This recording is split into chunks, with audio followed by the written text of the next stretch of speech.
వినబడుతుంది, చెప్పండి. జ్యోతిష్య శాస్త్రం అనేది ఖచ్చితంగా దాన్ని అవలంబించిన ఆవశ్యకత ఉన్నది. ప్రతి ఒక్కరి యొక్క మనుగడపై ఈ జ్యోతిష ప్రభావం అనేది సూచిస్తుంది. కాకపోతే జ్యోతిష శాస్త్రం అనేది ఖచ్చితమైనటువంటి శాస్త్రం. అది శాస్త్రంలో లోపమే. ఇప్పుడు వ్యవస్థాపక దినం తీసుకోవాలి, అలాగే ఎలక్షన్ కమిషన్ ఏదైతే డేట్ డిక్లరేషన్ చేసిందో ఆ డిక్లరేషన్ డేట్ కి ఈ వ్యక్తి యొక్క జాతకం అనుసంధానం చేసి పార్టీ ఆవిర్భావం ఎప్పుడైతే అయిందో ఆ వ్యక్తి యొక్క జాతకం పార్టీ ఆవిర్భావానికి ఎలక్షన్ డేట్ కి నామినేషన్ ప్రకారంగా ముహూర్త నిర్ణయం అనేది కూడా ఇవన్నీ కూడా సూచనలో చేసుకోవాలండి. ఖచ్చితమైన డేటా తీసుకుని వాళ్ళ యొక్క పాత ఏవైతే ఉన్నాయో ప్రీవియస్ పాస్ట్ ప్రజెంట్ కరెక్ట్ చేసుకుని ఫ్యూచర్ గురించి మనం మాట్లాడాలి. అది జ్యోతిష శాస్త్రం యొక్క జ్యోతిష్కుడు యొక్క లక్షణం. అది గతంలో 2004 నుంచి ఈ రోజు వరకు కూడా చెప్పినటువంటి ప్రిడిక్షన్స్ ఏవైతే ఉన్నాయో సూచనీయప్రాయంగా చెప్పింది. తెలంగాణ రాష్ట్ర ఆవిర్భావంలో కూడా ఒకే రాష్ట్రము 2 భాషలు అని చెప్పేసి ఆ రోజు చేయడం జరిగింది. తక్షణమే ఆ రోజు సాయంత్రమే డిక్లేర్ చేశారు కాంగ్రెస్ ప్రభుత్వం ఆ టైంలో.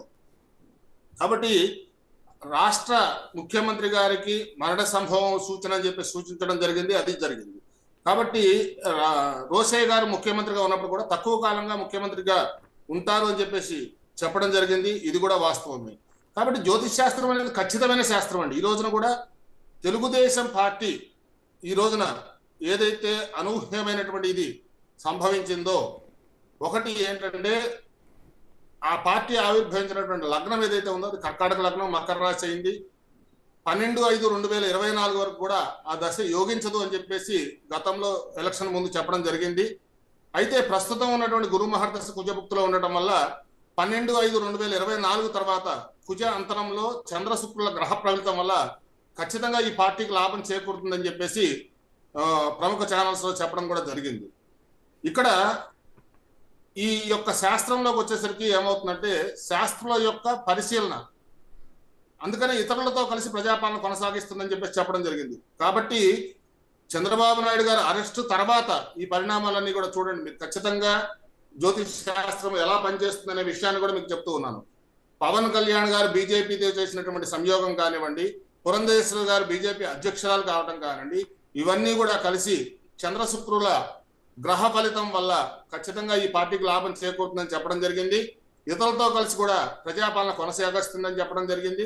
18/4/2025 నుంచి కూడా ఈ రాహు అంతరం వల్ల కొన్ని అంతర్గత విభేదాలు ఈ కూటమి పార్టీల మధ్య అనేవి ఏర్పడతాయి. కాబట్టి ఇప్పుడు మీరు అడుగుతున్నటువంటి విషయానికి ఏదైతే వచ్చిందో 2029 వచ్చే ఎన్నికల లోపు కూడా దేశ రాష్ట్ర రాజకీయాల్లో కూడా పెను మార్పులు సంభవించేటట్టుగా మనకి మార్పులు గోచరిస్తూ ఉన్నాయి. అంటే ఎలాంటివి సార్?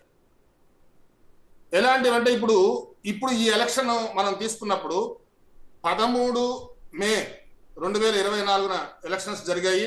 ఈ రోజున 4/6/2024 ఈ ప్రజా తీర్పు అనేది మనకి బయటకు వస్తూ ఉన్నది. ఇక్కడ ఖచ్చితంగా మనం చంద్రబాబు నాయుడు గారి జాతకాన్ని కనుక మనం ఆ సమయాన్ని మనం పరిశీలన చేసుకుంటే ఖచ్చితంగా 13వ తారీఖేనండి. చూడండి జ్యోతిషం ఎంత ఖచ్చితం అనేది నేను ఇప్పుడు చెప్తున్నాను మీకు. శాస్త్రం ఎంత ఖచ్చితం అనేది. వారికి చంద్రబాబు నాయుడు గారికి బుధ మహర్దశలో కేతు అంతర్దశ జరుగుతూ ఉన్నది. 13/5/2024 ఎన్నికల రోజే ఆ చంద్రగ్రహ ప్రభావం వల్ల విజయ అవకాశాలని ఉన్నాయని సూచించడం జరిగింది. 4/6/2024 కూడా ఈ బుధగ్రహ ఫలితం ఏదైతే ఉందో ఆ యొక్క గొప్ప విజయాన్ని సాధిస్తారని చెప్పడం జరిగింది. ఖచ్చితంగా సాధించారు.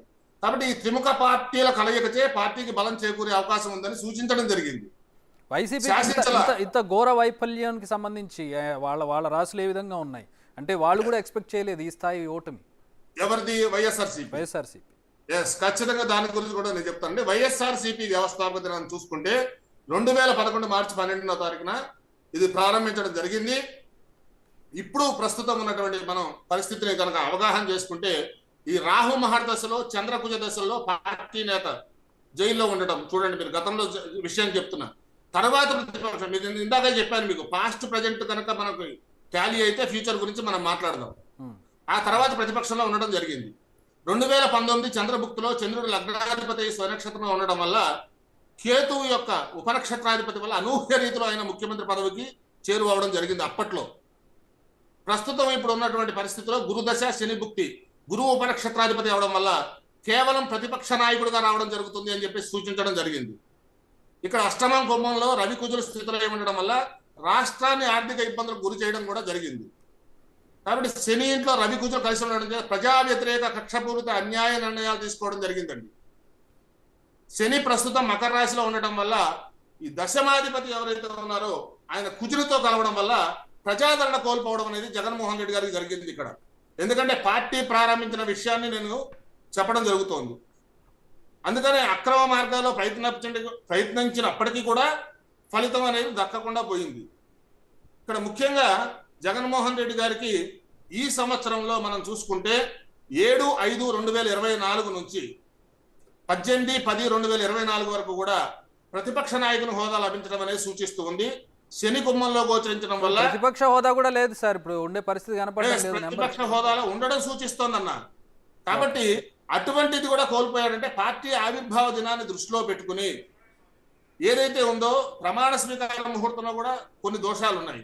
అందుకనే మేము ఏమవుతుందంటే ఎనలైజేషన్ ఏదైతే జర్నలిజంలో మీ యొక్క మీడియా పాత్ర ఎలా అయితే దాని ప్రాతిపదికని బేస్ తీసుకుని మూవ్ అవుతూ ఉంటుందో అలాంటి యొక్క నిర్ణయాల్లో గతం ఏదైతే ఉందో ఆ time correction is more important in astrology.